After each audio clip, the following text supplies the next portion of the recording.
स्वागत है आपका हमारे चैनल केजीवी कथा में। आज हम जानेंगे कि भगवान शंकर को नीलकंठ के नाम से क्यों जाना जाता है। भगवान शंकर ने समुद्र मंथन से निकला विष क्यों पिया और कोई अन्य देवता यह विष क्यों नहीं पी सके। उससे पहले हम यह भी समझेंगे कि समुद्र मंथन की आवश्यकता क्यों पड़ी। ऐसी कौन सी परिस्थितियां थीं जिनके कारण समुद्र मंथन करना पड़ा। बहुत समय पहले तीनों लोकों में देवताओं का शासन था, परंतु एक घटना ने सब कुछ बदल कर रख दिया। एक दिन महर्षि दुर्वासा ने देवराज इंद्र को एक दिव्य माला भेंट की जिसमें मां लक्ष्मी का वास था। इंद्र ने उस माला का सम्मान न करते हुए उसे अपने हाथी ऐरावत के गले में डाल दिया। हाथी ने वह माला पैरों तले कुचल दी। इसका अपमान देखकर महर्षि दुर्वासा क्रोधित हो गए। उन्होंने इंद्र को श्राप दे दिया, तेरा ऐश्वर्य, बल और तेज नष्ट हो जाएगा। इस श्राप का प्रभाव तुरंत हुआ। देवताओं की शक्तियां क्षीण होने लगीं। उधर असुरों ने शुक्राचार्य के नेतृत्व में स्वर्ग पर आक्रमण कर दिया और देवताओं को पराजित कर दिया। अब सब देवता गए भगवान विष्णु के पास। भगवान विष्णु ने उपाय बताया, केवल अमृत ही तुम्हारी शक्तियां लौटा सकता है। लेकिन अमृत क्षीर सागर में छिपा हुआ था। उसे प्राप्त करने के लिए समुद्र मंथन करना आवश्यक था। देवता अकेले यह कार्य नहीं कर सकते थे, इसलिए उन्होंने असुरों को भी मंथन में सहभागी बनाया। इसकी कथा हिंदू धर्म के पुराणों में बहुत प्रसिद्ध और महत्वपूर्ण है। यह कथा समुद्र मंथन की घटना से जुड़ी है जो देवताओं और असुरों के बीच अमृत प्राप्त करने के लिए हुई थी। इस कहानी में भगवान शिव की महानता, उनके त्याग और करुणा का वर्णन है। पुराणों के अनुसार प्राचीन काल में देवताओं और असुरों के बीच सदा ही संघर्ष चलता था। दोनों ही अपनी शक्ति और प्रभुत्व को बढ़ाने के लिए प्रयासरत रहते थे। एक समय ऐसा आया जब देवताओं को अमृत की आवश्यकता महसूस हुई, क्योंकि अमृत पीने से वे अमर हो सकते थे और असुरों पर विजय प्राप्त कर सकते थे। दूसरी ओर असुर भी अमृत प्राप्त करना चाहते थे ताकि वे और अधिक शक्तिशाली बन सकें। इसके लिए देवताओं और असुरों ने मिलकर समुद्र मंथन करने का निर्णय लिया। समुद्र मंथन एक ऐसी प्रक्रिया थी जिसमें क्षीर सागर, दूध के सागर, को मथकर उसमें से अमृत और अन्य रत्नों को प्राप्त किया जाना था। इस कार्य के लिए दोनों पक्षों को एक साथ मिलकर काम करना था। समुद्र मंथन के लिए एक विशाल मथानी और रस्सी की आवश्यकता थी। इसके लिए मंदराचल पर्वत को मथानी के रूप में चुना गया, क्योंकि यह विशाल और मजबूत था। रस्सी के लिए नागराज वासुकी को चुना गया, जो अत्यंत शक्तिशाली और लंबा सर्प था। इस कार्य में भगवान विष्णु ने भी महत्वपूर्ण भूमिका निभाई। उन्होंने कच्छप, कछुआ का रूप धारण किया और मंदराचल पर्वत को अपनी पीठ पर संभाला ताकि वह समुद्र में डूबे नहीं। देवताओं और असुरों ने मंथन की प्रक्रिया शुरू की। देवताओं ने वासुकी की पूंछ की ओर और असुरों ने उसके सिर की ओर पकड़ लिया। इस प्रकार दोनों पक्षों ने मिलकर समुद्र को मथना शुरू किया।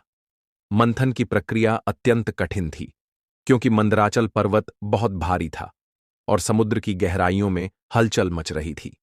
जैसे जैसे मंथन की प्रक्रिया आगे बढ़ी, समुद्र से कई अद्भुत और मूल्यवान रत्न निकलने लगे। कामधेनु गाय, यह दिव्य गाय थी जो सभी इच्छाओं को पूरा करने में सक्षम थी। इसे ऋषियों को दे दिया गया।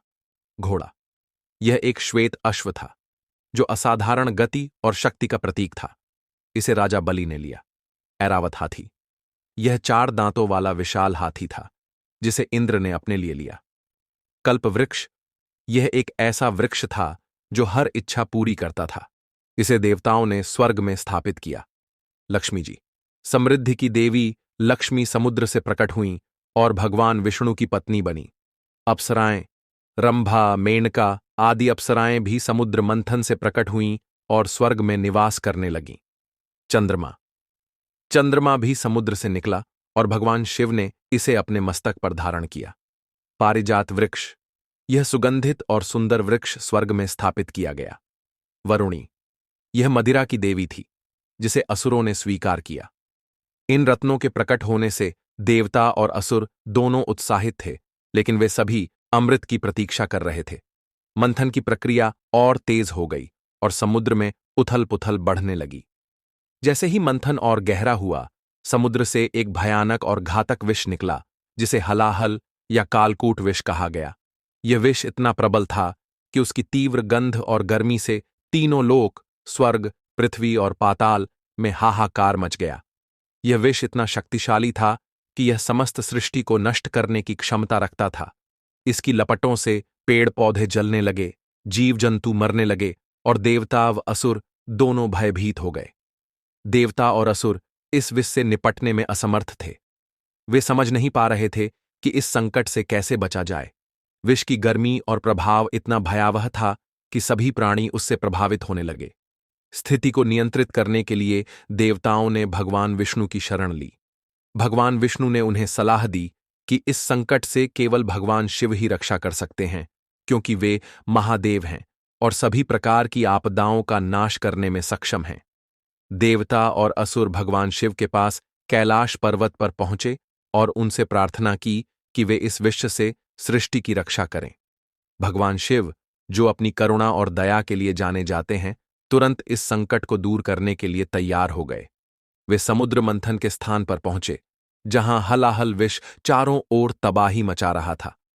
भगवान शिव ने अपनी हथेलियों में उस भयानक विष को लिया।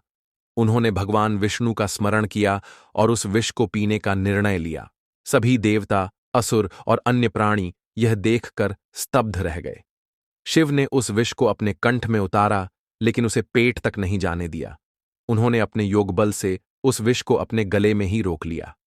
विष इतना प्रबल था कि शिव के गले का रंग नीला पड़ गया। यही कारण है कि उन्हें नीलकंठ, नीले कंठ वाला कहा जाने लगा।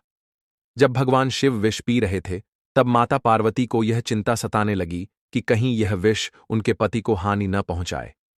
माता पार्वती ने तुरंत अपने योग बल से शिव के गले में विष को रोक दिया, ताकि वह उनके शरीर के अन्य भागों में न फैले।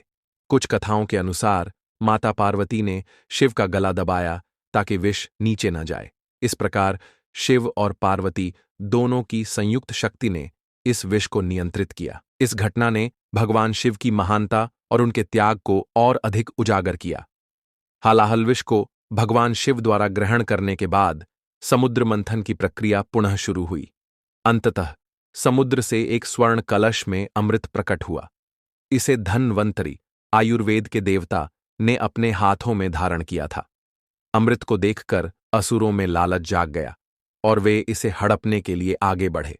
देवताओं को चिंता हुई कि यदि असुर अमृत पी लेंगे तो वे अमर हो जाएंगे और सृष्टि पर उनका अत्याचार बढ़ जाएगा। इस स्थिति में भगवान विष्णु ने मोहिनी रूप धारण किया। मोहिनी एक अत्यंत सुंदर स्त्री का रूप था, जिसे देखकर असुर मोहित हो गए। मोहिनी ने दोनों पक्षों को शांत किया और अमृत वितरण का कार्य अपने हाथ में लिया। उसने चतुराई से असुरों को माया में फंसाया और अमृत केवल देवताओं को पिलाया। इस प्रकार देवता अमर हो गए और असुरों को अमृत नहीं मिल सका। केवल शिवजी में ही वह सामर्थ्य थी कि वे ऐसा विष सहन कर सकें। वे योगियों के भी योगी, तपस्वियों के आदिनाथ हैं। उनका शरीर साधारण नहीं, अति शक्तिशाली योग बल से युक्त है। अन्य देवता विष के प्रभाव से संपूर्ण सृष्टि को संभाल नहीं सकते थे।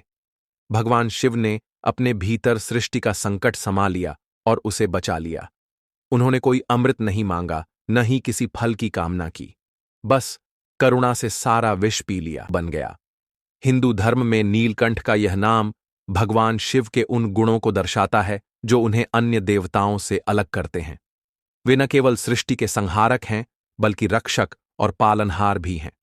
उनकी यह कथा हमें यह सिखाती है कि कठिन परिस्थितियों में भी धैर्य, बलिदान और करुणा के साथ कार्य करने से सृष्टि का कल्याण किया जा सकता है। इस कथा का महत्व आज भी उतना ही है जितना प्राचीन काल में था। भगवान शिव का नीलकंठ रूप हिंदू धर्म के सबसे पूजनीय और प्रेरणादायक रूपों में से एक है, जो हमें जीवन के हर क्षेत्र में संतुलन और करुणा के साथ आगे बढ़ने की प्रेरणा देता है। ऐसे ही और कथाओं के बारे में जानने के लिए बने रहे हमारे चैनल में। धन्यवाद।